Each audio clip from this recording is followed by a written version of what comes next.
In this tutorial, I will show how to find and select duplicate lines with the help of the AbleBits Duplicate Remover add-in. I go to the AbleBits Data tab, find the Duplicate Remover icon and click the down arrow below the icon. I choose the Duplicates Only option. This is the short way that saves our time and brings us right to the third step of the wizard. The tool selects the table automatically, but we can change the range right in the sheet. I leave this box checked since my table has one header row.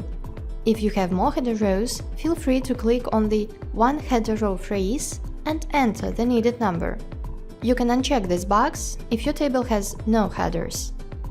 Now let's select the columns that contain duplicates. As I want to find the repeated rows only, I check all the 3 columns. You may have more, of course. The utility will select the row only if it finds duplicate values in all the columns. On the final step, we simply pick the Select Values option and click Finish. All the repeated lines in my table have been selected by Duplicate Remover wizard.